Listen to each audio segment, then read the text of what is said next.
as I was just finishing. Look, I acknowledge the terrible nature of this crime, and I acknowledge the prejudiced, homophobic nature of it. Yes, I do. Absolutely, of course I do.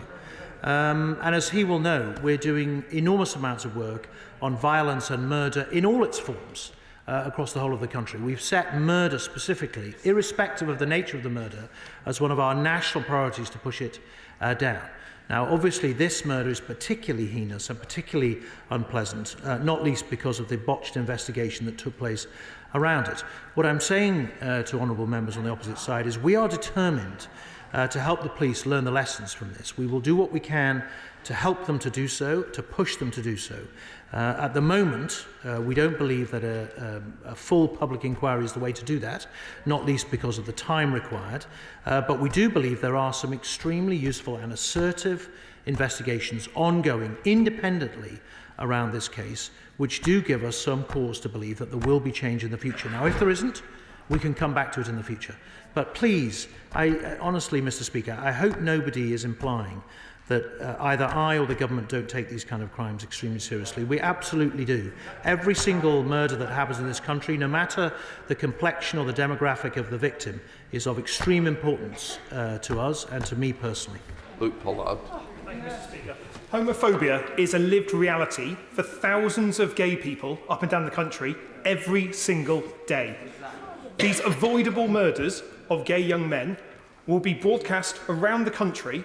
LGBT people will be looking at it and looking at the minister's response and says, they do not value my life because I am gay. A full public independent inquiry will give LGBT people the reassurance that something will be done to stop this ever happening again. Will the minister reconsider his refusal to have that independent inquiry? Well, Mr. Speaker, I have to confess I object to this characterisation that I don't care or that we don't care about these individuals. It's completely unfair and completely untrue, and particularly, not least, of course, to those members of the government who happen to be of that description themselves. Many of us have worked on these issues, addressing all sorts of communities, whether it's the domestic murders, murders in minority communities, murders of all sorts of people are profoundly important to us. That's why we set murder as a national priority. That's why we are working particularly, I mean, just if it's of interest to the House, last week I got the 7 police chiefs of the 7 biggest contributors to the murder total in this country round a table to talk about how we can further drive murders down of all types. Now, this is a particularly unpleasant murder. I understand the alarm and the distress it will have caused across the country. And we need to learn the lessons from it, and we are determined to do so. Andrew Slaughter. Thank you very much, Mr. Speaker. The Minister's response to my friend's urgent question, which should have been a statement by the Home Secretary, is extremely disappointing. I've dealt with the Met for over 30 years as a lawyer as well as a politician. I can remember very few cases as serious as this, both because of the callous incompetence of the investigation and the consequences and the loss of lives of those young men. And all I've heard from the Minister today and from the senior members of the Met, who were just, London MPs are just about to go and talk to, is platitudes. Yeah. Platitudes specifically because they will not address the homophobic nature of these murders.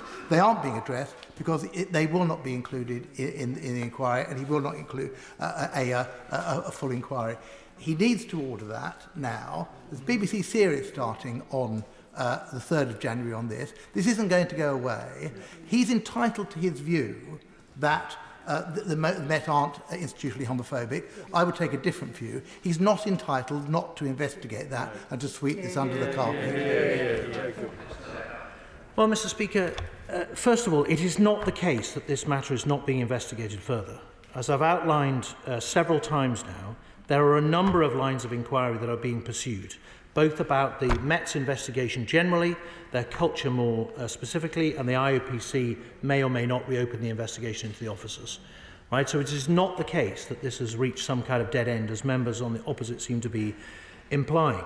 And it is simply not true that we are not bending every sinew to try and identify those who are likely to murder in all different circumstances, whether that's domestic or through drugs or whatever the circumstances are. And in fact, as I say, just last week, I sat the 7 biggest forces down. We had a a 3-hour session to look at what more work we could do to identify those who are likely to go on to commit this kind of crime. What is their precursor behaviour?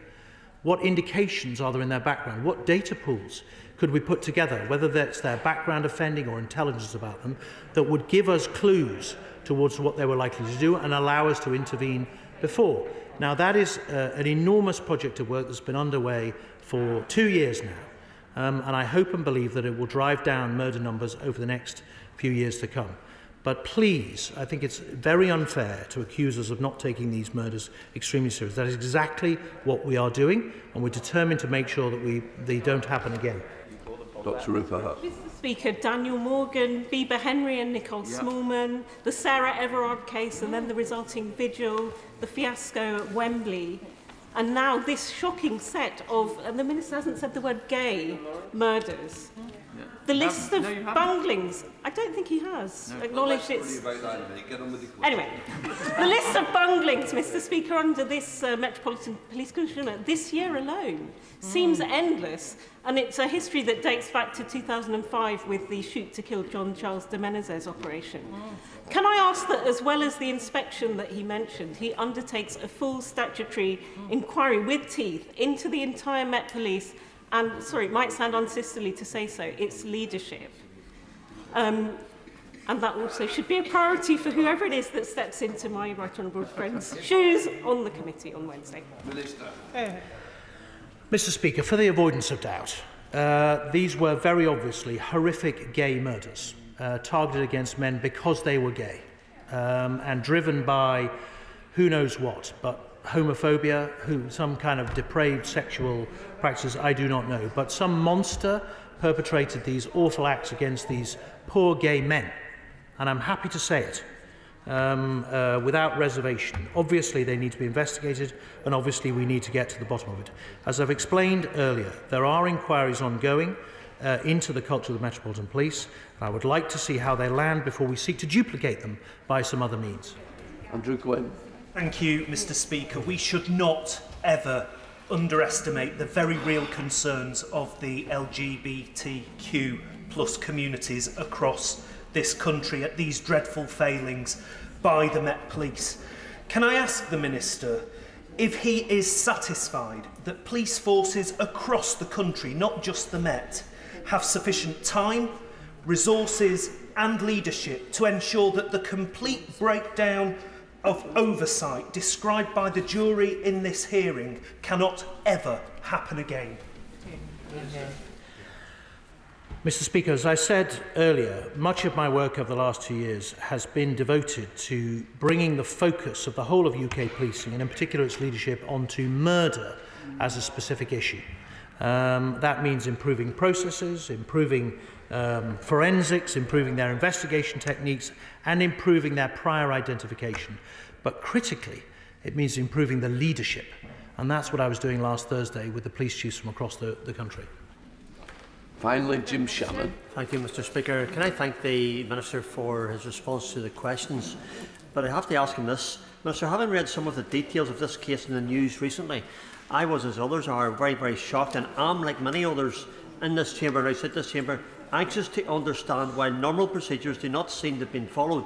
So can the Minister affirm the fact that for every case based on any crime with any motivation, the inquiry and the evidence procedure is the same, and that there are no levels of importance within allocation of cases in any of our police forces in the United Kingdom? Very good, James. Well, Mr. Speaker, that is definitely the consistency that we seek. But in particular, there is a category of deaths which have thus far needed some focus, and that is unexplained deaths. So, for example, in these circumstances, obviously these deaths were originally classified as unexplained or non-suspicious. Since then, I understand the Metropolitan Police have put in step-by-step guide for officers to make sure that in contemplating these deaths, no stone goes unturned in trying to connect them, in trying to make sure, ascertain, be forensic and curious about whether they could be linked in the very obvious way that many of us have read in the papers. These were in fact linked, whether by geography or by causation. I hope that that will improve the investigation of these and that we will see that consistency that he seeks across the whole country. That completes the UK. Before I call the Secretary of State for Health and Social Care, I want to put on my record my disappointment that the Prime Minister is not here to make this statement. Can I say, last night in front of Secretary of State for Health, he phoned me to say that the Prime Minister felt the need to make the announcement to the country yesterday. But I'm surprised that he did not therefore think it appropriate to come to this House to answer the question on the important announcement today. I've got to say, I always have the respect for the Secretary of State for Health, but I am really disappointed that once again this House has become second runner-up to TV news. Not acceptable. This is the game we're going to play. We're going to have to play hardball. Secretary of State for Health, statement.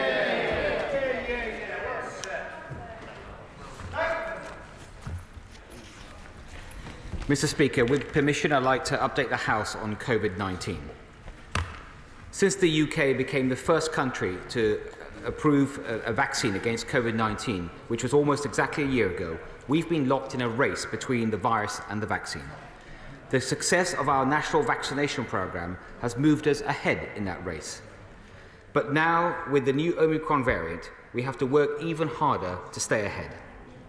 Since last week, we've learned two things about this variant. The first is that no variant of COVID-19 has spread this fast. There are now 4,713 confirmed cases of Omicron in the UK. And the UK Health Security Agency estimates that the current number of daily infections are around 200,000. While Omicron represents over 20% of cases in England, we've already seen it rise to over 44% in London, and we expect it to become the dominant COVID-19 variant in the capital in the next 48 hours. There are currently 10 confirmed people in England who have been hospitalised with Omicron. It's vital we remember that hospitalisations and deaths lag infections by around 2 weeks. So we can expect those numbers to dramatically increase in the days and weeks that lie ahead. In preparation, the UK's 4 chief medical officers raised the COVID alert level to 4, its second highest level. This was done over the weekend. And NHS England has just announced that it will return to its highest level of emergency preparedness, level 4 national incident. This means the NHS response to Omicron will be coordinated as a national effort rather than led by individual trusts. The second thing that we've learned in the past week, Mr. Speaker, is that 2 jabs are not enough to prevent symptomatic infection from Omicron. But a third dose, a booster dose, provides strong protection, with analysis by the UK Health Security Agency showing a third dose is 70% effective at preventing symptomatic infection, and we expect the booster to take effect more quickly than the second dose. We're already running the most successful booster campaign in Europe. Over 4 in 10 UK adults have now received a third dose or booster. And Saturday was a record, with over 500,000 boosters given across the UK. But, Mr. Speaker, with the race between the virus and the vaccine so close, we must move faster. 2 weeks ago, we announced that we would offer every eligible adult a booster by the end of January. But in response to the Omicron emergency, and as the Prime Minister announced yesterday evening, we're bringing that target forward by a month and launching the Omicron emergency boost. We've opened the booster programme to every adult who's had a second dose of the vaccine at least 3 months ago to offer them the chance of getting their booster before the new year. So from this morning, anyone over 18 can walk into a vaccination centre, and from Wednesday, they can book online via the NHS website.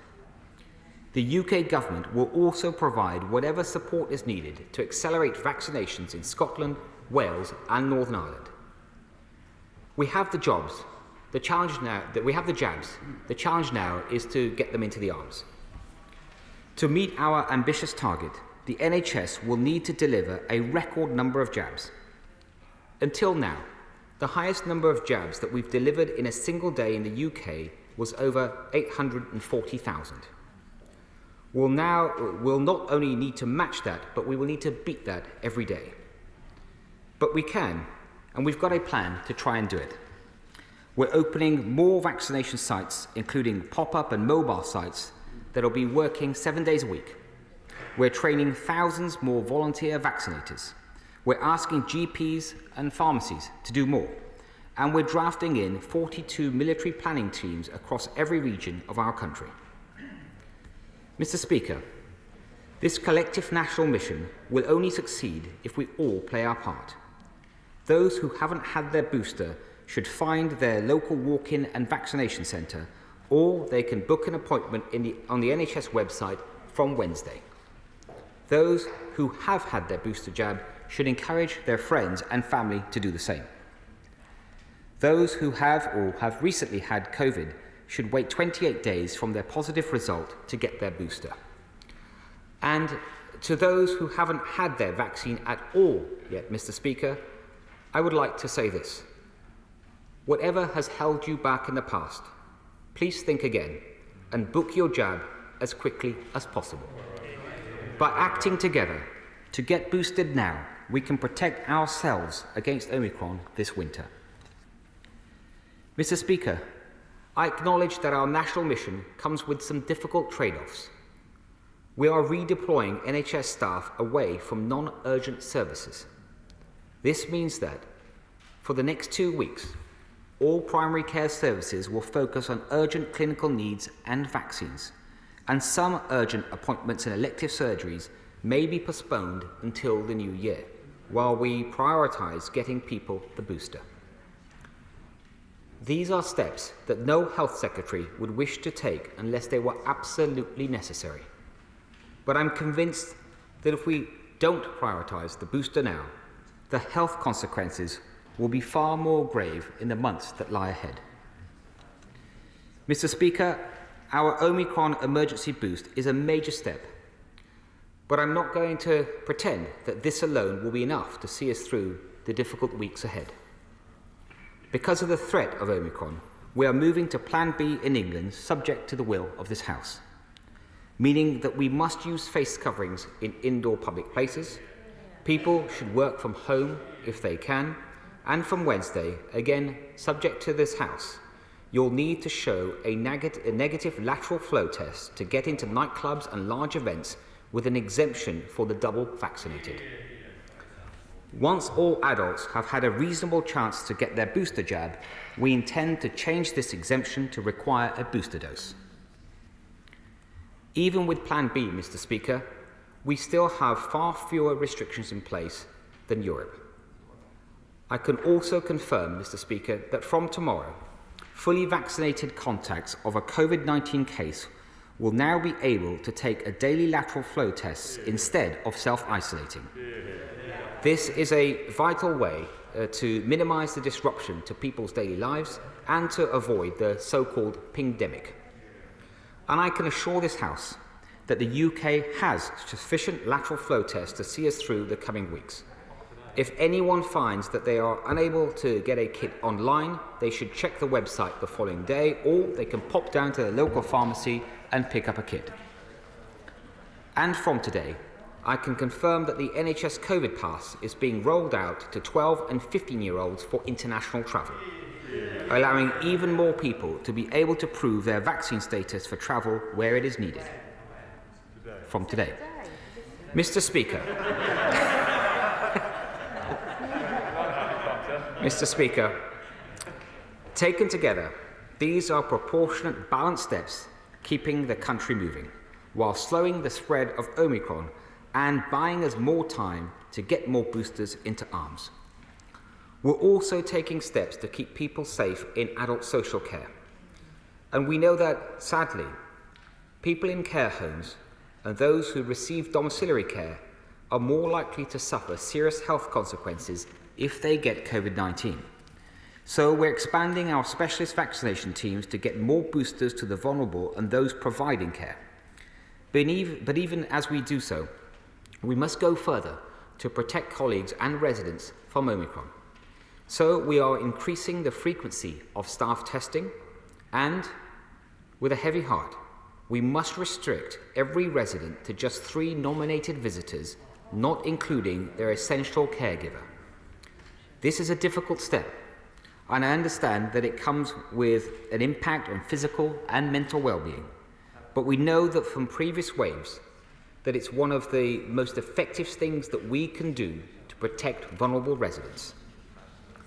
We are also increasing our workforce recruitment and retention fund with £300 million of new money. This is in addition to the £162.5 million we announced in October. The funds will help pay bonuses, bring forward pay rises and for the care staff, and fund overtime and increase workforce numbers over the winter. Mr. Speaker, I know that honourable members had hoped that the days of this kind of COVID-19 update were behind us. After our successful reopening this summer, it is not an update that I wanted to deliver. But the renewed threat of Omicron means that we've got more work to do to stay ahead of this virus. We can if we all play our part, and boosters are the key. We've achieved so many phenomenal things over the last 2 years, and I know we are weary, but it's on all of us to pick up, to step up, and do some phenomenal work once again to play our part and to get boosted now. I commend this statement to the House. Can I suggest to the Secretary of State we could be a pop-up site for all the staff that work here to get them boosted? Can I now come to the Shadow Secretary of State, West Streeting? Thank you, Mr. Speaker, and can I thank the Secretary of State for advance sight of his statement. Today, Mr. Speaker, we learned of the first death in the UK as a result of the Omicron virus. So on behalf of the whole House, can I send our condolences to the friends and family of that person who's lost their life. Their death sets this statement and the task at hand in context. It is a stark reminder that the pandemic is not over, that the new variant is a clear and serious risk to our public health, and of the urgency of getting Britain boosted and protecting us against this threat. Mr. Speaker, the Labour Party will always act in the best interests of our NHS, of our public health and of our nation. Having repeatedly called for the booster programme to be ramped up, we will give our full support to this effort. And we on these benches will make every effort to get the message out that vaccines are the best tool we have at our disposal to protect ourselves, to protect those closest to us, and to protect our NHS. The target of getting 1 million people a day their booster vaccine is unprecedented, and it may even prove impossible. But we applaud the ambition. If anyone can do it, the NHS can, and the whole country will be willing them on and will not knock them for trying. What people will not accept is the government moving the goalposts. The Prime Minister is now famous for over-promising and under-delivering. In his televised address last night, he said, and I quote, "People will have the chance to get the booster before the new year." But that aim is instead, as we've heard from the Secretary of State, is to offer the booster to every adult by the end of the month, meaning the delivery will wait until January or even February. Is the government now rowing back on the target set yesterday? If so, why has it changed overnight? And what hope do we have of achieving the level of booster jabs we need if the public and those delivering the vaccines are told one thing one day and another the next? The Prime Minister has got to learn to be straight with people because he is undermining public trust and confidence in the government and public health measures at a critical time. Can I also ask what discussions the Secretary of State has had with local authorities, GPs, pharmacies and other delivery partners who will be crucial to this effort? Then there is the shambles of testing. I must say, Mr. Speaker, I thought the Secretary of State might be living on a different planet when he described the availability of testing, because the government's website today states that home testing kits are currently unavailable, pharmacies across the country are out of stock, and even here in Parliament there are no home testing kits available from Portcullis House. No doubt this is due to a surge in demand ahead of the new testing requirements this week, but surely that should have been foreseen. And this is a serious problem. Those coming into contact with positive Omicron cases will not be able to follow the rules and get themselves tested on a daily basis. Those who require tests to undertake home visits risk being left short. Many others need them for work. So how does the Secretary of State plan to ensure there are enough tests in stock and available to everyone who needs them when they need them? And when will this be resolved? It doesn't appear the Secretary of State was even aware of the problem. Absent from the Prime Minister's address last night was any plan to speed up the vaccine rollout for 12 to 15-year-olds. On current trends, some teenagers won't receive their vaccine until February, 5 months after the government's initial target of October half-term. Children have already faced significant disruptions to their education. So will the Secretary of State update the House on the vaccine rollout for 12 to 15-year-olds? Will they receive their vaccines by the end of the Christmas holidays, as we've called for? And of course, Mr. Speaker, patients will be concerned by the news that appointments will be delayed to accommodate the booster rollout. There is no doubt that the booster programme is the right priority. If we don't get ahead of Omicron, the pressure on the NHS will be unbearable and the disruptions to people's appointments in the new year will be severe. But let's be honest, Mr. Speaker, the challenge is made so much greater as a direct result of the government's mismanagement of the NHS for 11 years. We went into the pandemic with record waiting lists, six-figure staff shortages in the health service and the care sector. So where is the NHS workforce plan? Where is the plan for recovery of elective care? And why can this government not understand that their continued failure to fix social care is piling even more pressure on the NHS at the worst possible time? And on social care visits, Mr. Speaker, can I ask the Secretary of State to think again about limits on care home visits? This feels like the wrong decision at the wrong time. Mr. Speaker, I'd like to conclude, if I can, with some words directed to the public. We realise on these benches that the Prime Minister has tested patience by asking people to follow the rules when Number 10 didn't. The Prime Minister's actions in recent weeks have undermined trust at a critical moment. So I say to people feeling let down or lied to that I do trust the Chief Medical Officer, I do trust the Chief Scientific Advisor, and I do trust the NHS. The Prime Minister might not lead by example, but the rest of us can. And we, the Labour Party, trust you, the British people, to do the right thing, to protect yourselves, to protect the ones you love, and to protect the NHS. Mr. Speaker, first of all, can I say I heard your request at the start, and if it's okay with you, Mr. Speaker, that's something I'm happy to take up with you directly. Can I thank the honourable gentleman for his support of the need to accelerate the booster programme, and can I also join him in, I'm sure that as the whole House does, to express condolences for the individual that has been the first in this country to die with this new variant, Omicron. Turning to the honourable gentleman's questions, first, the honourable gentleman has asked about the testing capacity. And I would actually like to share more information with the House. There is no shortage of actual tests that are held by UK HSA. There are millions, tens of millions of tests in stock, millions arriving each week. The issue, the limiting factor because of the hugely increased demand, and I'm sure members can understand why demand has suddenly surged, is the ability to deliver the tests and having enough capability to deliver the tests because the current arrangements with Royal Mail alone are not enough. There are new arrangements that are reached with Amazon and other delivery methods, and what that means, there will still be many 100,000 record number delivered each day, but also the number of access points is being increased, including many more through pharmacies and rapidly looking at other access points. I think the honourable gentleman is right to raise this, but I hope he and other honourable members understand there's been a huge surge in increase, and it's not just about the number of tests that are available, it's about getting them through and delivered, both equally important. The other issue the honourable gentleman raised was about the booster programme itself and the timing of that programme.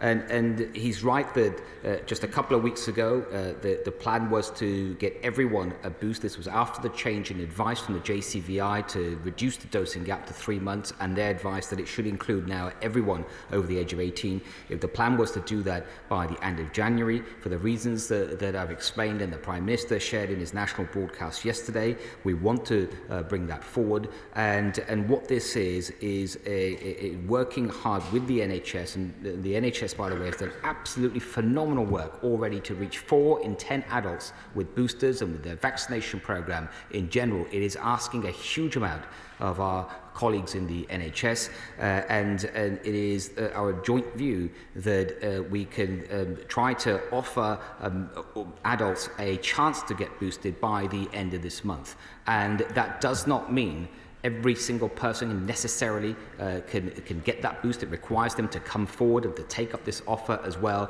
as everything going right in this huge expansion plan. But again, I hope that the honourable gentleman can respect that the NHS is doing everything it can, with the full support of every department of government, to throw everything at this to offer as many opportunities and the maximum possible capacity that there is for delivering on that commitment. The honourable gentleman also talked about the NHS in terms of the challenges that it's facing. I would like to remind him and the House that this year the government has put in an extra £34 billion into the NHS and social care, £5.4 billion of that in the second half of this year, and over the next 3 years there's a commitment to at least £8 billion extra into the largest catch-up fund the NHS has ever seen. In the last year, we've seen almost some 10,000 nurses join the NHS, almost 3,000 doctors. The NHS is increasing workforce, it's increasing capacity, it's looking at new ways to do electives, and it's putting a huge amount of effort into its electives programme and its non-COVID work as well. And then lastly, on adult social care and the limit to visitors, I do understand what the honourable gentleman has said, and it is important, I think, to get the balance right here. We all know the problems and the sad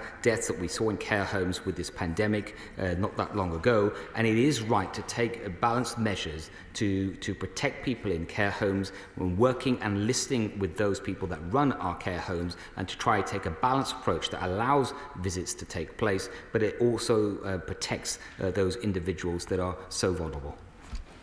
Chair Select Committee, Jeremy Hill. Thank you, Mr. Speaker. 1 year and 5 days ago, the UK administered the first properly approved COVID vaccine in the world, and the government is absolutely right to focus its strategy on immunisation. But Israel approved booster jabs for all adults in September. France approved jabs for teenagers in June, both long before us. The United States has already approved jabs for 5-year-olds, again long before us. Is he worried that our regulators, having been the nimblest in the world, are now taking too long? They are brilliant scientists, they are rightly totally independent, but what can he do to speed up this crucial decision-making in a pandemic?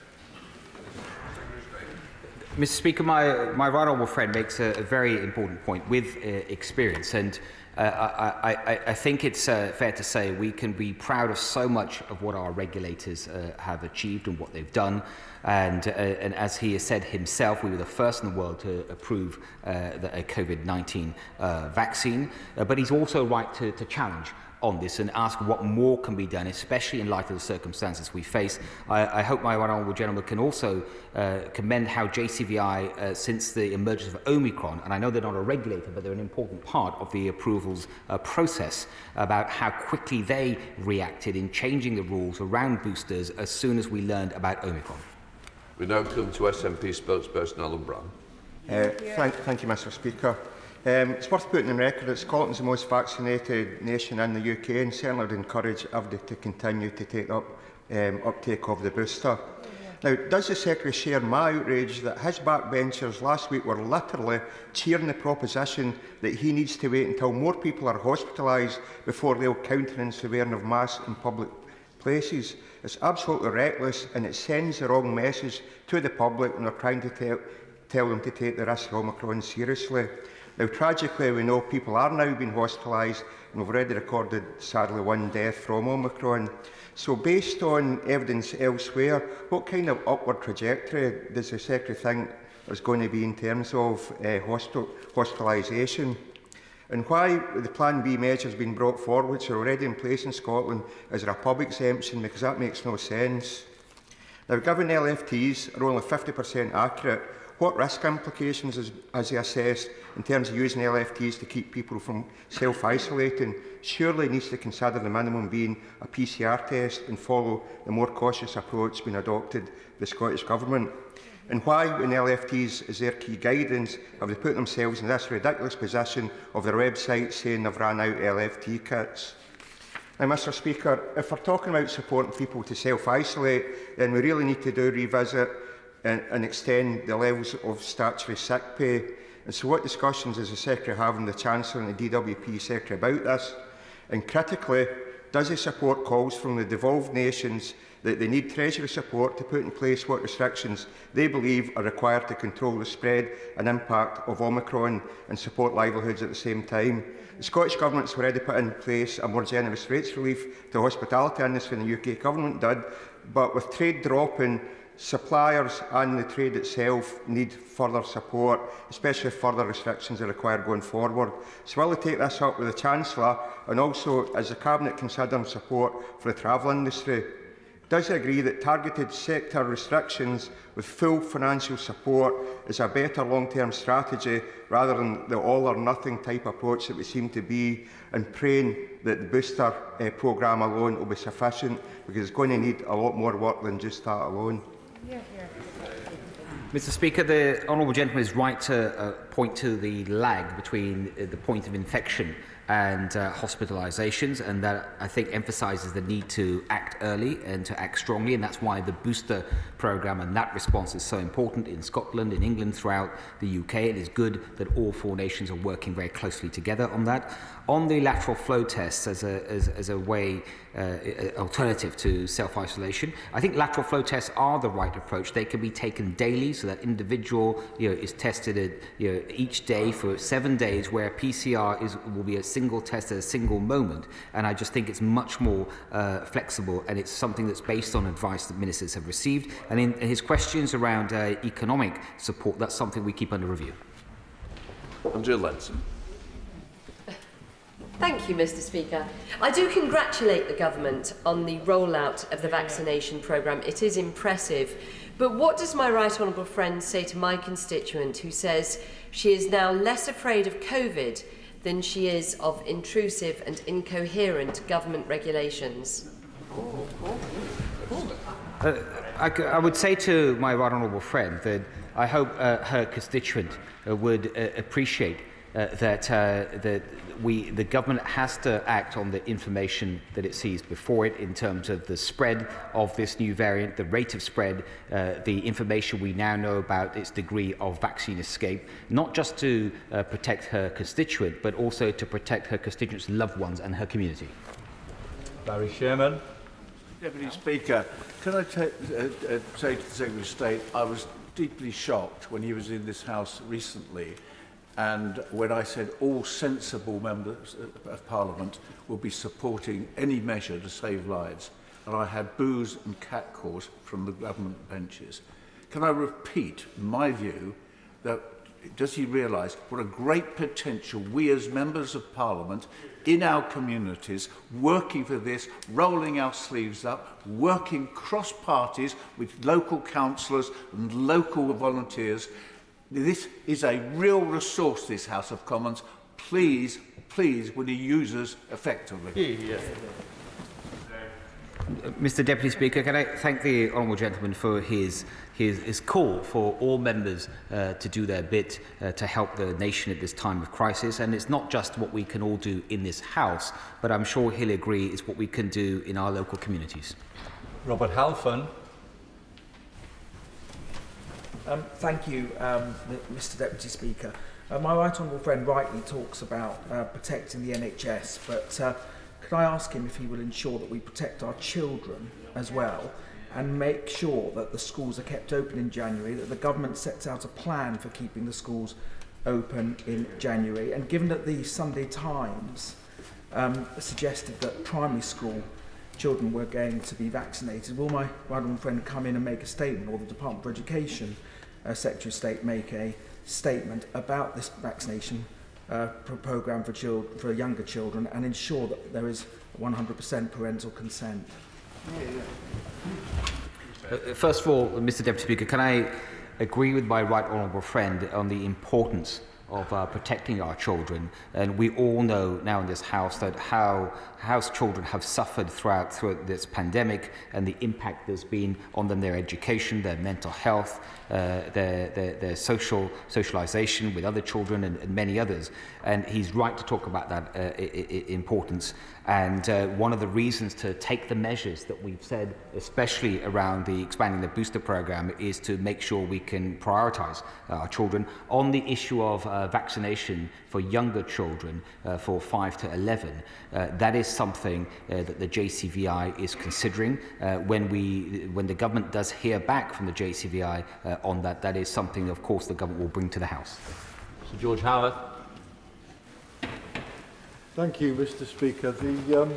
Can I welcome the Secretary of State's statement, and having listened to it and studied the matter in some detail over the weekend, I will be supporting the government tomorrow night with the measures they're introducing. But what would the Secretary of State have to say to those out there in the community who are saying, if the government, the rule makers, can't be trusted to obey their own rules, why should we? First, Mr. Deputy Speaker, can I thank the honourable gentleman for his support? And I think it's always important to emphasise that these rules, whether what we're discussing now, all rules of any type really, but obviously he's talking about rules around the pandemic, they are there for all of us and they equally apply to all of us. Hugh Merriman. Thank you, Mr. Deputy Speaker. GPs, particularly those in rural areas, find it difficult and challenging to be able to deliver the booster programme. We'll have to deliver in great numbers. Would the Secretary of State look at measures which will actually speed through the flow for those GP surgeries? And will he also send a message out to all patients out there that they will need to be understanding over the next couple of weeks and ensure that the morale of our GPs who work so hard is not undermined? Well, first of all, Mr. Deputy Speaker, my honourable friend is right to talk about how hard GPs have been working throughout this pandemic, but also about the need to provide greater support. We expect them and would need them to help with this big new vaccination effort. And I do think there are already signs of many people showing how they understand the need for GPs to reprioritise over the next couple of weeks, and that's important too. John Speller. Mr. Deputy Speaker, and it's clear from the Secretary of State's statement that he's a considerable improvement on his predecessor. So I'm sure he accepts that COVID is now endemic and variants will probably be returning for years, if not decades. In that case, surely by now, instead of the erratic response we've seen, we should have a well-prepared plan of action and chain of command ready to be activated as soon as a new variant is detected, as well as enough supplies and trained personnel to operate it. So why does his department seem to be continually surprised by the arrival of variants, and instead of a smooth running plan, we have chaos and panic? Well, Mr. Speaker, there are going to be variants of COVID-19, as the honourable gentleman says, for many years, and indeed there have been many hundreds of variants. And there is no country in the world that is better at surveillance of those variants. May I remind the honourable gentleman that it was the UK that alerted the world to the threat of Omicron. There is no country that is better prepared. If you look at how quickly and swiftly the UK reacted, for example, with its international restrictions, the information we shared with the world on vaccines. So I think the honourable gentleman understands those points. I regret the way he's framed his question. Steve Brine. Very much, Mr. Deputy, and I thank my honourable friend for his statement. Many of my constituents will be very surprised indeed to hear from this morning anyone over 18 can walk into a vaccination centre. I wonder if he might give me an update on the Hampshire situation. But could I ask him about the NHS COVID pass being rolled out to 12 to 15-year-olds, which is such a welcome announcement and something that the Secretary of State promised this House that he'd bring back, and I thank him for that. How exactly will that work? Many of my constituents will be travelling within the next few days, certainly within the next week over Christmas. How exactly will they be able to access this pass, given that they cannot access the NHS app the same way as adults can? Yeah, I can thank my honourable friend for what he said, and he's right that this is around the COVID pass. It's a very important issue. We will be publishing shortly on the website exactly how that would work, but it's being rolled out as a digital pass in the same way it's working for adults starting today. Toby Perkins. Thank you very much indeed, Mr Deputy Speaker. The Prime Minister addressed the nation yesterday, but what he hasn't done is address the NHS in the same way. When I spoke at 4 o'clock to Derbyshire, they were unaware of, they had no system letter from the Department of Health around prioritisation of vaccines. They were unaware about whether the quality outcomes framework payments were suspended. They were unaware about the Winter Access Fund obligations that they had now been suspended. So can the Secretary of State make sure all of our health providers are informed about these crucial matters that actually give reality in terms of their delivery of these really important messages that he's got in terms of the funding and the priorities that there are for the National Health Service? Secretary of State. Yes, Mr Deputy Speaker, the honourable gentleman will appreciate it's a very fast-moving situation. The NHS made the final decision to go on this expansion and the booster programme that I referred to earlier yesterday, and the system letter has gone out today. Ian Duncan-Smith. Mr Deputy Speaker, can I just say to my right honourable friend that it's welcome that he comes here today, but I'm concerned a bit about the mixed and heavy messaging coming from the government. The unintended consequences of that can be dire. I noticed, as my honourable friend, the chairman of the Education Select Committee, the Centre for Social Justice produced a report about the huge damage to young children, particularly in the poorest communities, when schools start locking down and shutting them out. Can he please ensure that the message is clear to them that they are not to lock down? And secondly, when I spoke this morning to GPs in my constituency, I asked them, what is the one thing you would like the Secretary of State to do now if you've got to get all these people through? And they said, do we really need to have the 15-minute wait? Can we end that and we would triple our way through this and you would get it going straight away? So can you please act on that now? I mean, first of all, Mr Deputy Speaker, can I very much agree with my right honourable friend on the importance of never losing sight of unintended consequences. He points to an excellent report by the Centre for Social Justice that looked at that from the past actions that have been taken, and that is certainly not lost on me or my colleagues in government. But he's right to highlight that to the House once again. I hope he does agree, though, with the measures that we've set out so far. They are measured and they are proportionate, and the focus should be on the booster campaign, because that is our way out of this. On the 15-minute wait that my honourable friend refers to, it is being very actively looked at, and I will have something more to say on that, I'm sure, very, very shortly. Barbara Keeley. Thank you, Mr Deputy Speaker.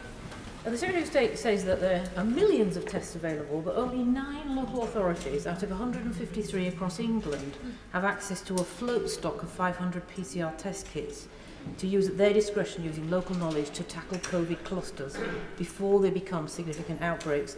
This is very important to disrupt outbreaks and slow down transmission, but it's not available outside those 9 pilot local authorities. Given the importance of slowing down transmission of the Omicron variant, will the Secretary of State agree to authorise the same float stock of 500 PCR test kits to every Director of Public Health and every area to give them the tools they need to fight this variant? Mr Deputy Speaker, can I say to the Honourable Lady, when I was referring to tests earlier, it's the lateral flow test. I think she's asking me about PCR tests, and I will look into what she said. Esther McVeigh. Thank you, Mr Deputy Speaker. Last week's Ofsted report was damning about the impact lockdown has had on our nation's children and the immense harm its students have suffered, with the Children's Commissioner saying schools shouldn't close again. However, it seems that the government has left the door open to school closures after the Christmas recess. So can I ask what specific conditions would need to be met for schools not to open in the new year?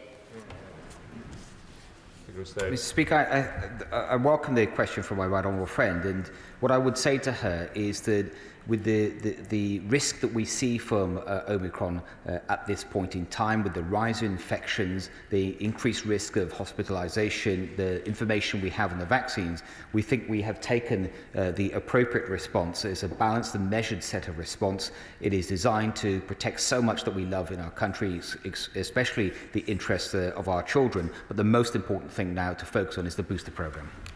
Paula Barker. Thank you, Mr Deputy Speaker. And first of all, I'd like to say that I encourage everybody to be vaccinated and also to have the booster jab. And I'm delighted that the Secretary of State has moved away from passports to having an LFT test if they can't show their COVID pass. And I'd like to thank our front bench for the work that they've done as well. My question is this, Secretary of State. You have talked about the incredible work the NHS is doing and what it will do over the next few weeks. So will the Secretary of State pause the plans he has for mandatory vaccination of all NHS workers and have the conversations with the trade unions and come up with a plan for this to be by consent rather than mandatory?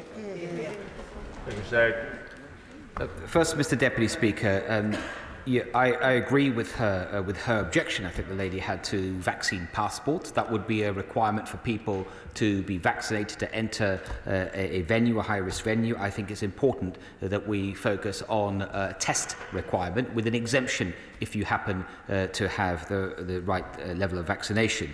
In terms of her question on NHS mandatory vaccination, however, I am afraid I have to tell we won't pause what we have already announced, not least because, and this is the view of the NHS leadership as well, not least because Omicron has made it even more urgent that we continue with it. Sir Edward Lee.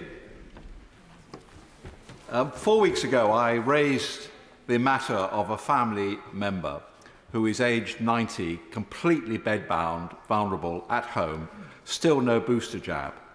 I was promised action, nothing has happened, he's still waiting. And I understand now that there are potentially hundreds of thousands of very old, very vulnerable people trapped in their own home, still waiting for the booster jab, with carers coming in and out all day. And yet we are now offering booster jabs to 18-year-olds who have virtually no chance of falling seriously ill. This is an absurd situation caused by massive delays, bureaucracy, and this ridiculous rule that a doctor has to come and a nurse have to wait 20 minutes with the old person, although there's virtually a minuscule risk of there being any harm.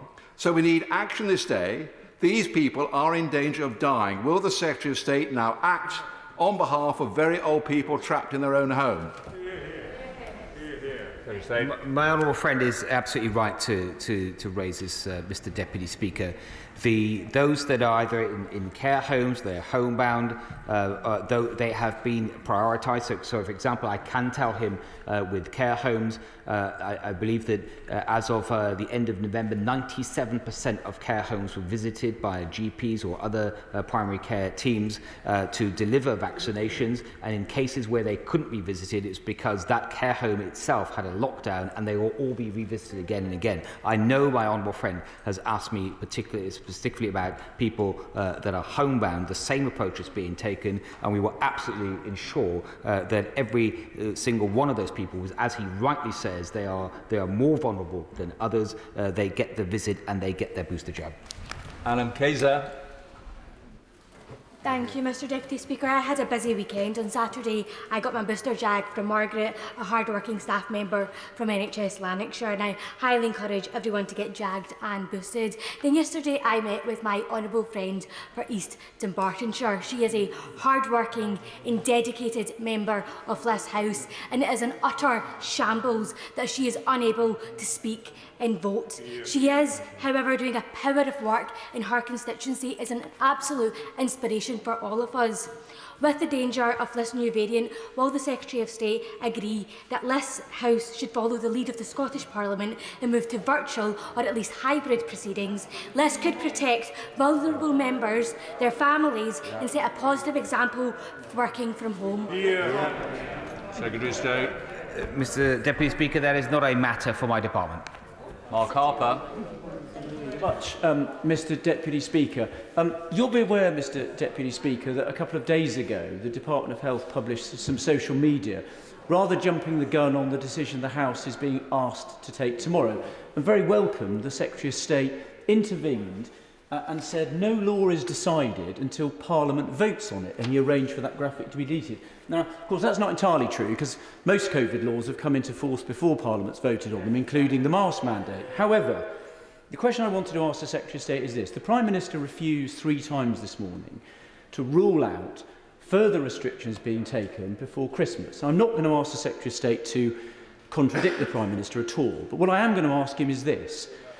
If the government does decide to announce further restrictions before Christmas or indeed after Christmas, can I have an assurance at the dispatch box that this House will be recalled to debate and vote on those measures? It's not acceptable to keep governing this country by decree. Absolutely right. You've got to involve members of the House. I agree with what the Honourable Gentleman said. Use members of Parliament, which means involving us in the decision, getting this House to make the laws, and then you'll find there'll be much more of a team approach to this, rather than decrees and late-night television addresses without taking the House seriously. Secretary of State. Mr Speaker, first I'd say to my right honourable friend, there are no plans that I am aware of for any further restrictions, and what we are focused on is what I mentioned I sent to this House at this dispatch box last week, that's coming to a vote, and subject to the will of the House, we will see if those become the regulations. In terms of his further question about an assurance, that is something I will take back to my right honourable friend, the Prime Minister. Daisy Cooper. Thank you, Mr Deputy Speaker. 18 weeks ago, on the 9th of August, I asked the government what assessment they had made of using community pharmacies. The response in full was that no assessment had been made. 9 weeks ago, 22nd of October, I asked the government if COVID-secure transport would be available for the clinically extremely vulnerable so they could go to their booster jab appointments. The government said it had made no assessment. 6 weeks ago, I asked the government for guidance for the clinically extremely vulnerable. I asked them to sort out the problems and the confusion amongst third primary doses and the booster jab. And 2 weeks ago, on the same day that the BMJ published data saying that Omicron was more transmissible, I asked the government whether it would renew contact tracing funding for local authorities. A week later, it said it was still assessing it. So my question, Mr Deputy Speaker, is will the Secretary of State apologise for the shocking levels of complacency in rolling out the booster programme over the last 4 months, and will he now apologise to all those patients who will have their treatment cancelled as a result of these new announcements? Secretary of State. No, Mr Speaker, Mr Deputy Speaker, I won't apologise for speeding up the booster programme to protect the health of the British public, and I won't apologise for asking the NHS to make it a priority. If the Honourable Lady believes that we should not be vaccinating people in this country, why doesn't she just say so? Dr. Julian Lewis. Thank you, Mr Deputy Speaker. It's previously been suggested more than once that when deaths with COVID are announced daily, it should simultaneously be stated how many of them were of unvaccinated people or of people with underlying health conditions or other specific vulnerabilities. Will he now undertake to do that? And did he notice, as I and no doubt others did, that the Prime Minister stated this morning that one person in the UK had died with Omicron COVID, but the Shadow Secretary of State said it was as a result of that virus. Does he know which of those two versions is correct? Mr. Deputy Speaker, my honourable friend is right to point to the distinction of sadly those people that die either with COVID or of COVID. There is a difference, and I have come to this dispatch box before to say it's certainly with the Delta variant. We don't have enough data on Omicron yet, for reasons I'm sure my honourable friend will understand, but with the Delta variant, I'm told by the NHS that it's approximately 20% of those people, certainly in hospital, that have COVID are there because they happen to have COVID versus those that are there because of COVID. Chris Bryant. Thank you, Mr. Deputy Speaker. Why are PCR tests so expensive in the UK? Why is the UK the second most expensive place in the world to have a PCR test?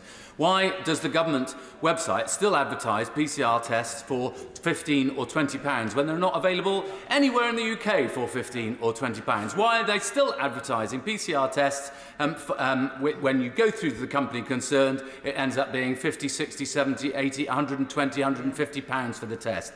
Isn't there something we can do to get the price of these costs down? Because for a family going on holiday at Christmas or at New Year, you could end up spending £1,000, £1,500 just on the tests. Mr. Deputy Speaker, the UKHSA has removed many providers or so-called providers of PCR tests from the listing on the government website. They've set a minimum price that must be met so that to try and avoid misleading prices.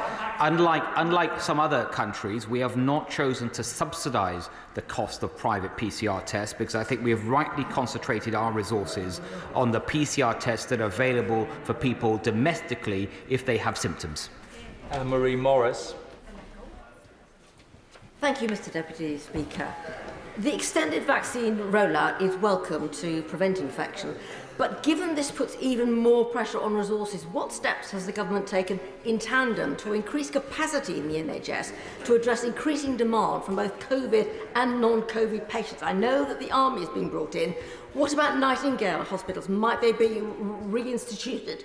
Will we look again at the pension challenge, which stops people, senior people, continuing to stay in the profession? Will we look at accelerating the training programmes for our health professionals, as they have done in other countries? And will we create new health professionals with shorter training programmes? Action is needed now to deal with this capacity issue. My honourable friend, Mr. Deputy Speaker, is right to talk about the importance of increasing capacity. This pandemic has really acutely brought that front of mind, and there has been significant investment ever since the pandemic started, particularly in certain types of capacity, especially ICU capacity with PPE, with oxygen, and of course personnel as well, with some 10,000 nurses added over the last years, almost 3,000 doctors added. And this is something now, because of the Omicron emergency, that is being revisited about how we can further increase temporary capacity. Catherine McKinnell. Thank you, Mr. Deputy Speaker. NHS data in November showed that of pregnant women in hospital with COVID, 98% were unvaccinated. Pregnant women want to do the right thing to protect them and their babies, but there's been a lack of clarity and a lack of prioritisation for vaccines for this group of people. So will the Secretary of State set out what the government is going to do to send the message loud and clear that vaccination uptake for pregnant women and their babies is a priority for this government? Mr. Deputy Speaker, it absolutely is, and the work that's being led by Lucy Chappell in particular in my department at the UKHSA, this has been one of the central focuses of her work, to encourage more pregnant women to please come forward and take up the offer of the vaccine. As the Honourable Lady says, sadly, when you look at the pregnant women that are going into hospital because of their COVID infections, almost all of them are unvaccinated. Alan Cairns. Thank you, Mr Deputy Speaker. And can I pay tribute to my right honourable friend for the speed and efficiency in which he, the government and the NHS are rolling out the booster programme. But does he share my concern that the programme is being rolled out somewhat slower in Wales? There is no access to walk-in centres, there is no online booking system, and the local health boards are depending on the Royal Mail when the postal system is at its greatest pressure because of Christmas and because of staff off with COVID. So will he agree to share the expertise and capacity that the UK government has built up in the most positive way with the devolved administrations, specifically with the Welsh Government, so that my constituents can receive the same access as his constituents?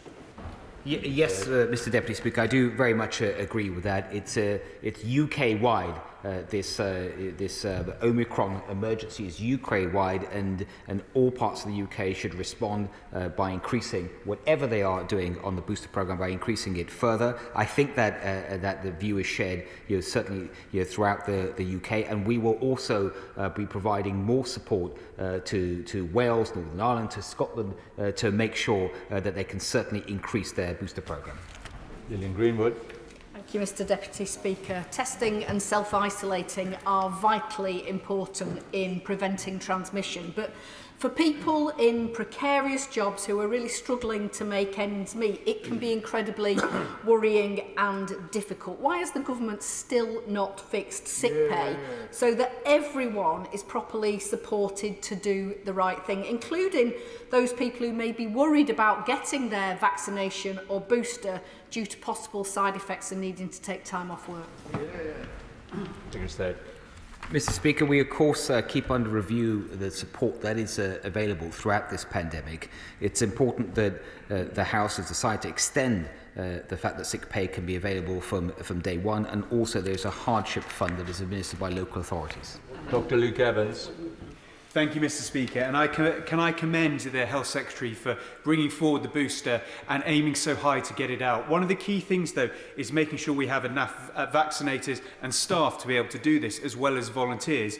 In that vein, will he ask the ICSs, all 42 of them, to review their bureaucracy around signing people up to do vaccinations, potentially even to allow people to work from GP practice and into hospitals and vice versa? Because practically over the last year, one of the issues is people are turned away or lose interest because of the bureaucracy with regards to paperwork when it comes to vaccinating. Given the challenge ahead of us, I'd be grateful if you consider asking this approach.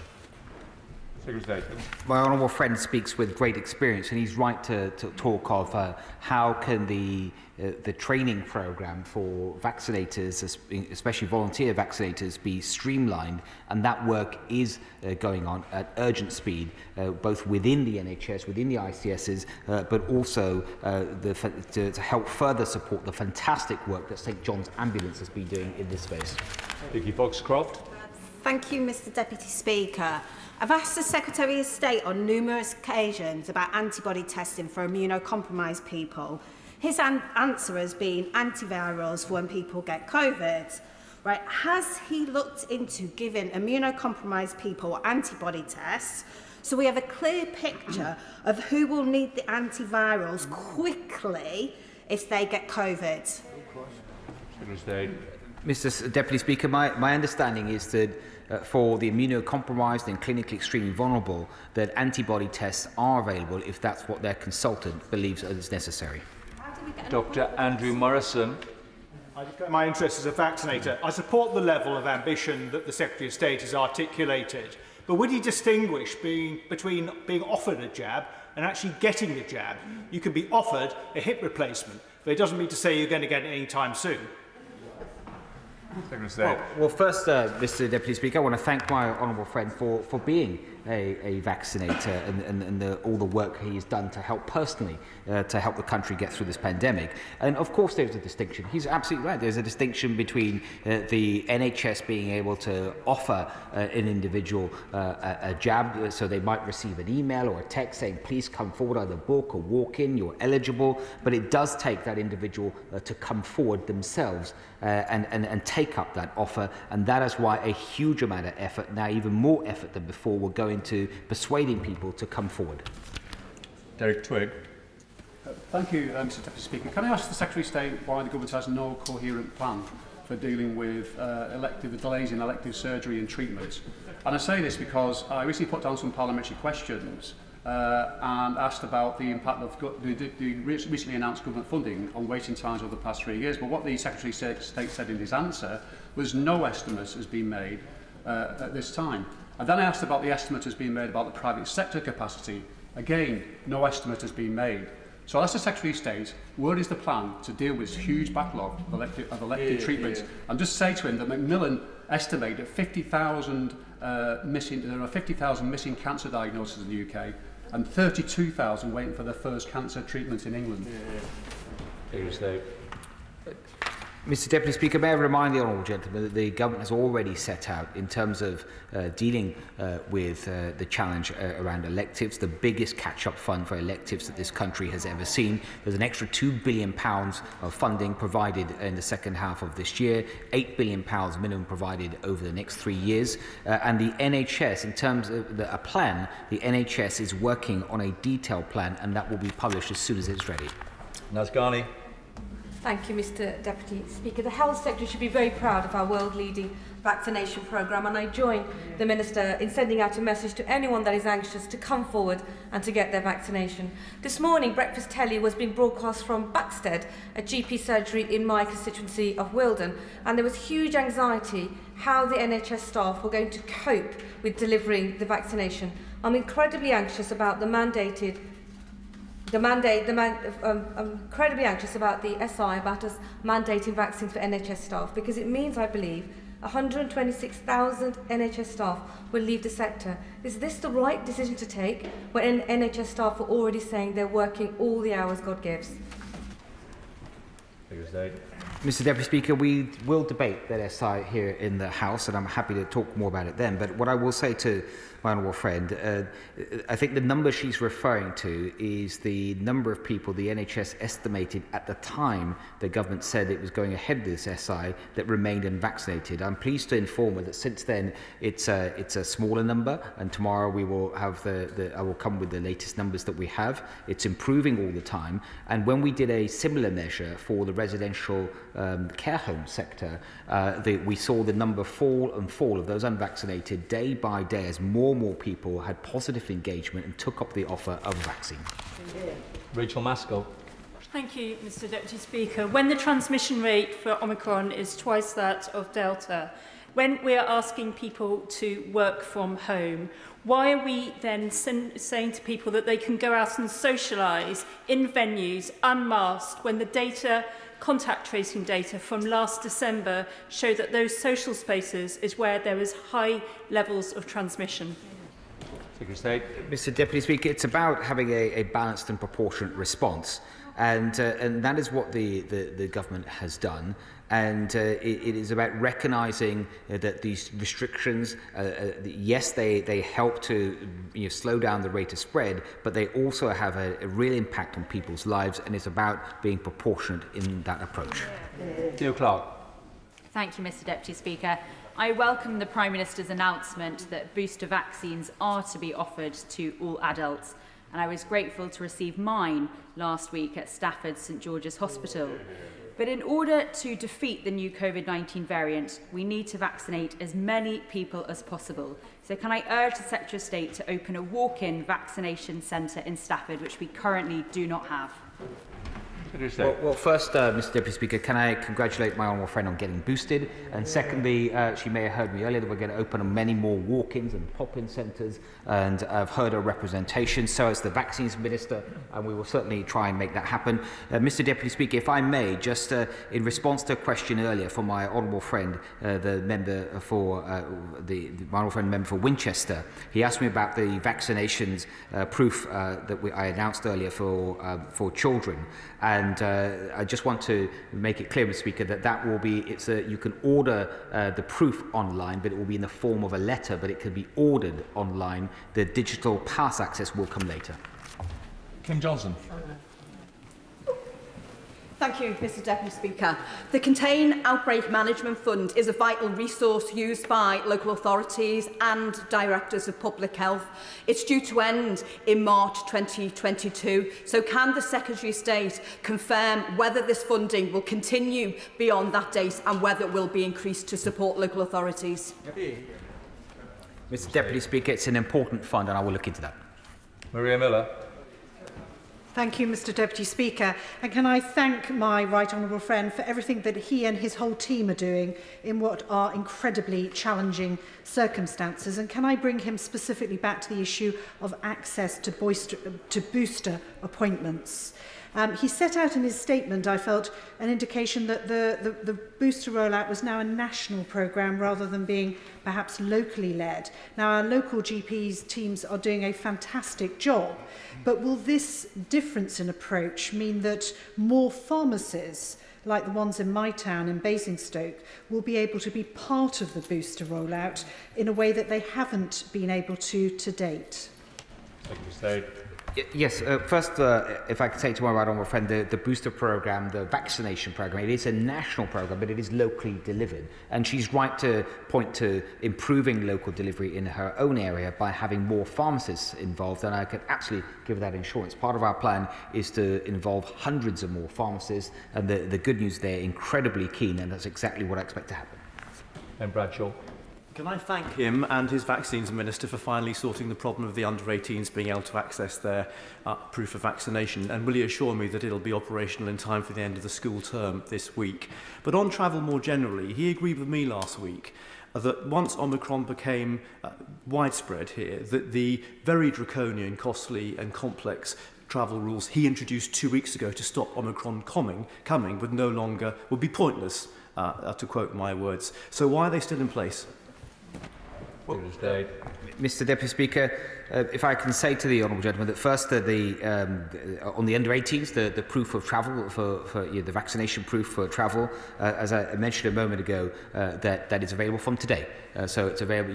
The individual would go online, or the parent would go online and request it. It comes in the form of a letter, which is something that's perfectly acceptable to all countries that we are aware of that require it. The second issue around the current travel restrictions, I think the honourable gentleman makes a very good point.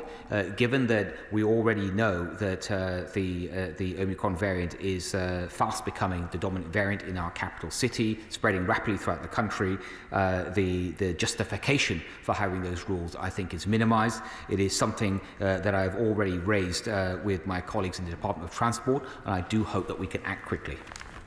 Mr Gibson. Thank you, Mr Deputy Speaker. Can I thank my right honourable friend for the measures to enable travel in the 12 to 15 age group, which is particularly welcome by the Ray family in my constituency, who are travelling tomorrow on what is possibly their last family holiday together. Can I ask my right honourable friend to clarify, if a person is currently isolating today, can they switch to daily testing from tomorrow? And what plans does he have to extend the opening hours of the walk-in vaccination centres, such as that at St Thomas's across the river, which will close at 8 p.m. tonight? Well, first of all, Mr Deputy Speaker, I hope that the Weir family will have many more holidays. No one wants this to be their last holiday as a family, but I'm pleased that they can go ahead with their plans. They'll be able to access that proof for their children today.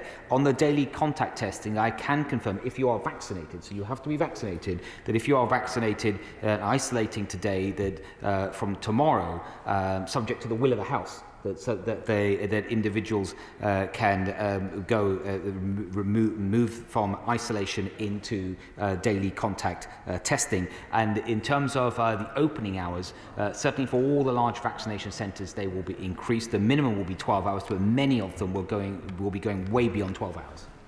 Liz Twist. Thank you, Mr Deputy Speaker.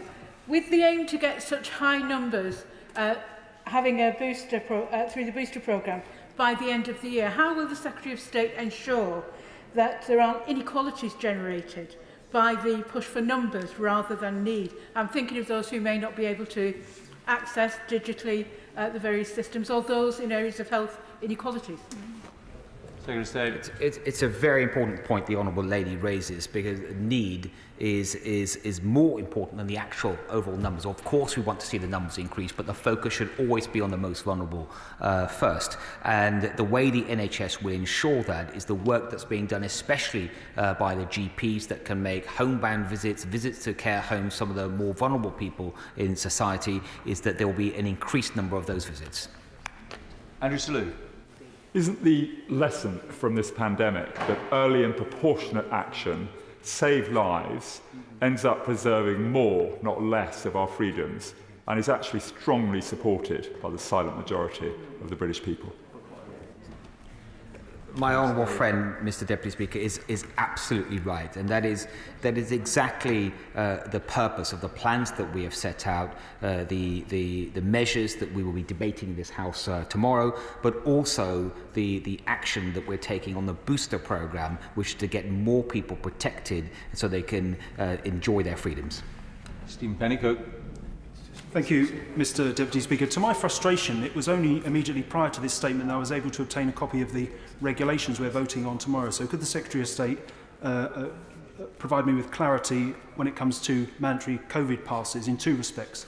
Firstly, will it be the case that an individual can no longer demonstrate their COVID status on the basis of natural immunity via a positive PCR test when it comes to accessing these high-risk venues? And secondly, can you reassure me, for those who don't have access to computers or smartphones, they still will be able to apply for and obtain an NHS COVID pass letter to obtain access to these venues as in mind? Mr. Deputy Speaker, in terms of access to the high-risk events, your nightclub or the large events, there will be two ways. The main way will be to take a lateral flow test and get a negative result, and that would need to be registered through the NHS website, and the proof could be through the pass, or it could be a text message result, for example. There will be an exemption from that if someone is double vaccinated, but also the proof of vaccination can also be given through the letter process. Or Maynard. Thank you. A constituent of mine has both anaphylaxis and urticaria. She has been told she cannot be medically vaccinated. Amidst all the talk of both second doses and third doses, she cannot access even her first dose. What assurances can the Secretary of State give her regarding access to non-invasive forms of vaccination? It's a very important question from my honourable friend. The rules around the need to be vaccinated, whether it's for passes or otherwise, of course they do not apply to anyone that is medically exempt. There are many people that have received those exemption certificates directly from their GPs. That's the best route. Some individuals have called 111 and received advice. If I could be of direct assistance to my honourable friend, then of course I will help. Can I take the opportunity to thank the NHS staff and volunteers at the vaccination centres in my constituency, including the one at Aintree Racecourse and the one at Holy Rosary, where my wife and I had our booster jabs in the last few days. And in some communities in the Liverpool City region, there is low vaccine take-up, as there are indeed in communities across the country. The Secretary of State has told us many times from the dispatch box, and his predecessor the same, that nobody is protected until everybody is protected. So will he make sure that the resources go to those areas of the country where vaccine take-up is low, where additional resources are needed, so that our public health directors and teams and the NHS have everything they need to protect everybody through the vaccination programme? Yes, Mr. Deputy Speaker, I agree wholeheartedly with the honourable gentleman what he's just said there. We've talked understandably a lot in this House over the last hour or so about the importance of the booster programme, but it is still hugely important that we continue to focus on those that currently remain unvaccinated. Richard Graham. Mr. Deputy Speaker, I welcome the news that a daily lateral flow test will replace self-isolation for those in contact with a COVID case.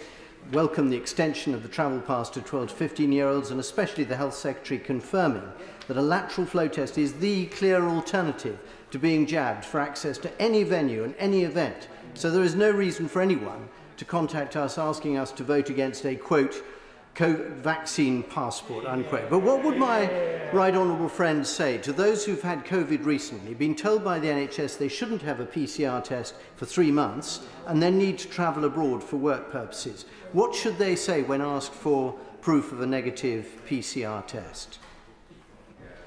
Well, first of all, can I very much agree with my honourable friend with his first set of remarks that this House is not being presented with a vaccine passport.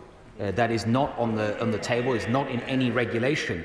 I don't even know where that particular idea has come from. What the government has been absolutely clear about when it talks about access to nightclubs or to large gatherings, very large gatherings, so very targeted events, that the requirement is to take a free lateral flow test and make sure it's negative. And if you don't want to do that, then you can prove your vaccine status. It's up to that individual. That's what it is. That is not a vaccine passport. And the sooner we get rid of this misleading description of what the government is proposing, the better. On the question that my honourable friend has asked about, I do want to make sure I get the answer to that right. So if he allows me, I want to look into that and get back directly to him. Just matters.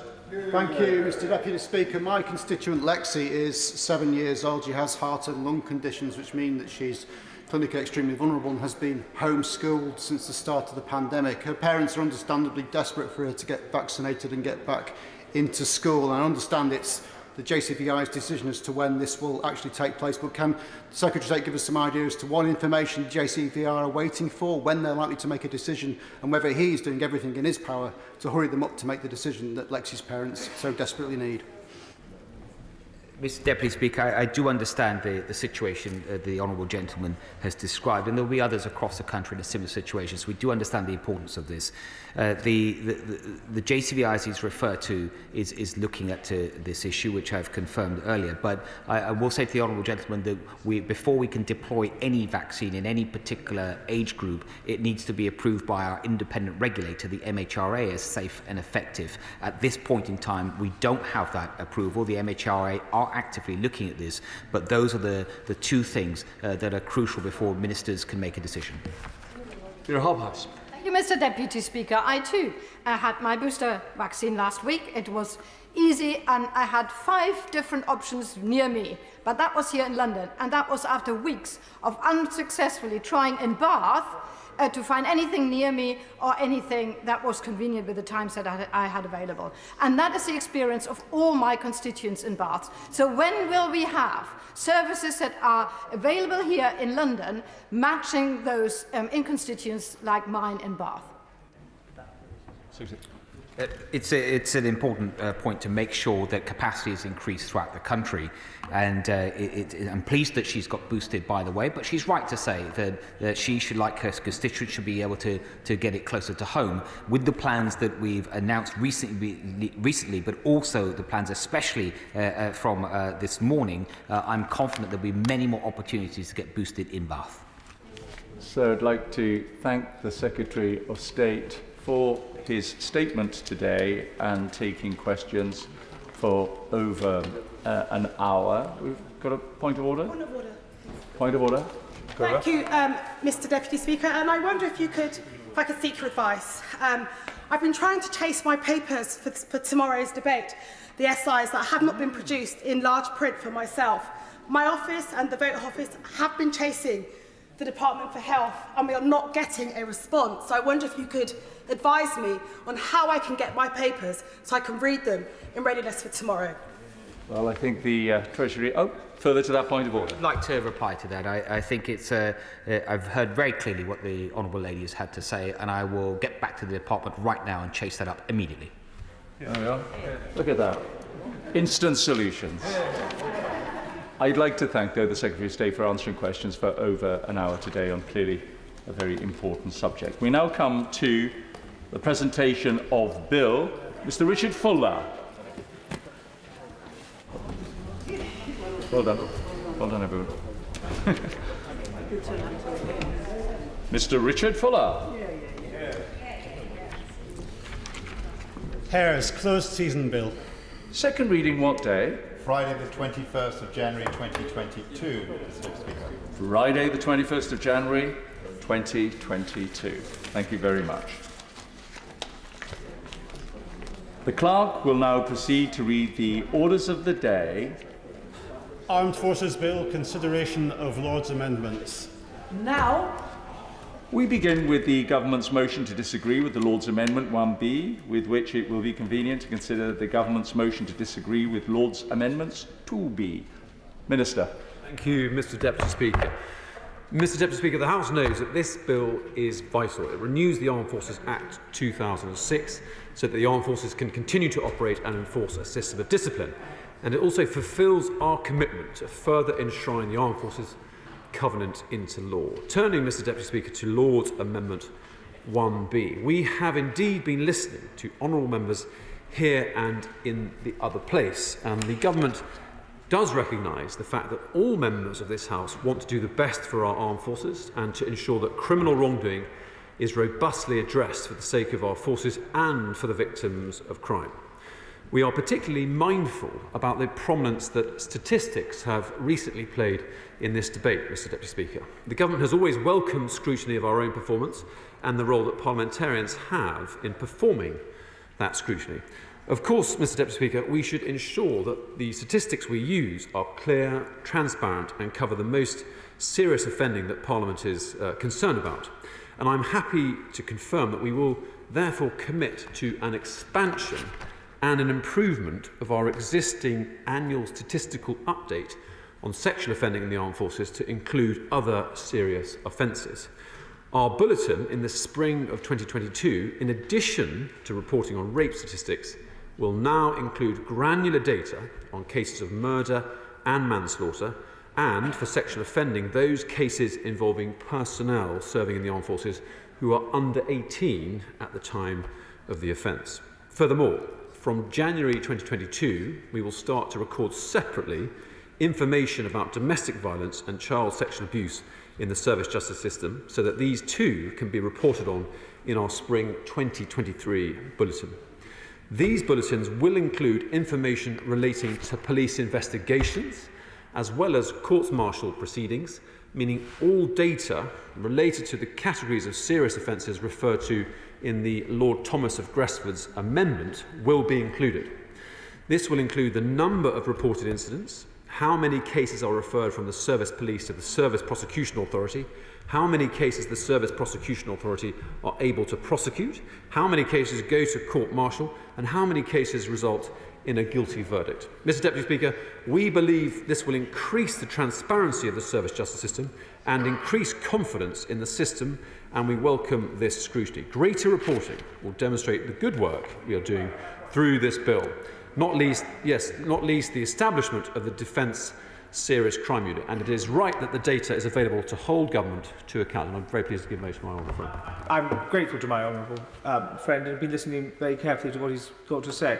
He's talked about the need for transparency, and clearly that is demonstrable and welcome. In terms of the reports that he's now referring to, he would obviously hope that they will make his case for him as they are published. Could I just ask him, if they don't, what happens then, rather than just being tomes to gather dust in his successor's office, in the Secretary of State's office? What actually, in practical terms, would be done to change the policies? Well, I give reassurance to my honourable friend that we will keep this under review. And we are prepared to be judged by our performance. And for the reasons I have delighted. Grateful. And I tell my children I keep a lot of things under review, knowing full well that I will never acquiesce to what it is that they are asking for. I hope they're not listening this evening. But I know my honourable friend understands that this is a serious point for many of us. Keeping something under review to ask us to now support the government's line is laudable. But we need a bit more flesh on the bones on that as to what happens if the data in this report does not land where he and I, let's be frank, would hope that it would. One can keep something under review, but if there's no promise to come back with changes to the legislation, that is a pie-crust promise. I expect the data to justify our confidence in the service justice system.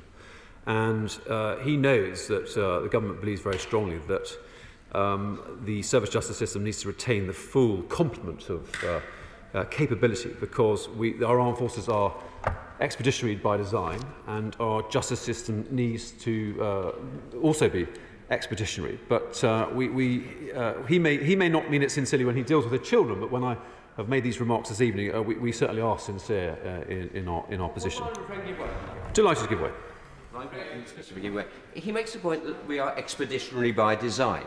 Well, I understand that, but I don't see how that links to the issue in relation to Lord's Amendment 1, which is essentially saying that there should be a presumption that where the offence is committed in the United Kingdom, then it should be logical that, unless there is a compelling reason to the contrary, which might involve an expeditionary issue, I understand that. But the starting point should be it's dealt with in the civilian system. So what contradiction is there in the expeditionary nature of our armed forces under certain circumstances, but not all, and a presumption rebuttable that the civilian system should hear offences committed in the United Kingdom? My honourable learned friend is making a point. He's making the case for flexibility. And I'm pleased to confirm that through the protocol that we have legislated for, we retain that flexibility. And the bottom line is that the civilian prosecutor will always have the final say. And it's for that reason, principally, Mr. Deputy Speaker, that I urge honourable members here tonight to reject Lord's Amendment 1B. Delighted, yes.